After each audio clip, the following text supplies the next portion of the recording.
আচ্ছা, বিষয়টি কেমন হয় যদি আপনার অনাগত সন্তান জন্ম নেওয়ার আগেই লাখ টাকার ঋণে ডুবে থাকে? না, এটা কোনো ধরা বা মনে করার বিষয় নয়, বরং ২০২৬ সালে এসেও পাকিস্তানের ইট ভাটায় এটাই নিষ্ঠুর বাস্তবতা। এখানে ঋণ শোধ হয় না, বরং প্রজন্ম থেকে প্রজন্ম ঋণের ভার স্থানান্তরিত হয়। পাকিস্তানে এখন ১৮,০০০-এর বেশি ইট ভাটা আছে।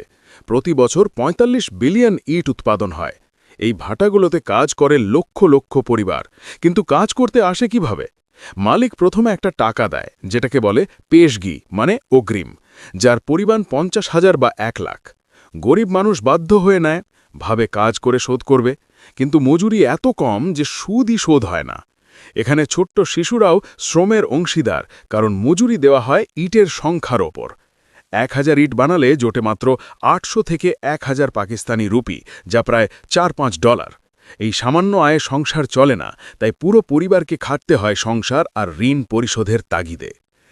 এখানে এমন সব আইন চাপিয়ে দেওয়া হয়েছে যা গরিব মানুষ আরও গরিব হবে আর ধনী মানুষ ধনী হতে থাকবে। এখানে বাবা মারা গেলে সেই ঋণের বোঝা আইনত চেপে বসে ১০ বছরের ছেলের কাঁধে।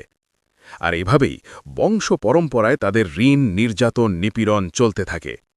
গ্লোবাল স্লেভারি ইন্ডেক্স ২০১৮ সালে পাকিস্তানকে রেখেছে পৃথিবীর ৮ নম্বর দাসত্বের দেশে। ৩১ লাখ মানুষ যারা চাইলেও মুক্ত হতে পারে না। যেখানে আইন আছে, আদালত আছে, সরকার আছে, শুধু নেই একটাই জিনিস, এই মানুষগুলোকে মানুষ ভাবার ইচ্ছা। আচ্ছা, বিষয়টি কেমন হয় যদি আপনার অনাগত সন্তান জন্ম নেওয়ার আগেই লাখ টাকার ঋণে ডুবে থাকে? না, এটা কোনো ধরা বা মনে করার বিষয় নয়, বরং ২০২৬ সালে এসেও পাকিস্তানের ইট ভাটায় এটাই নিষ্ঠুর বাস্তবতা। এখানে ঋণ শোধ হয় না, বরং প্রজন্ম থেকে প্রজন্ম ঋণের ভার স্থানান্তরিত হয়। পাকিস্তানে এখন ১৮,০০০-এর বেশি ইট ভাটা আছে।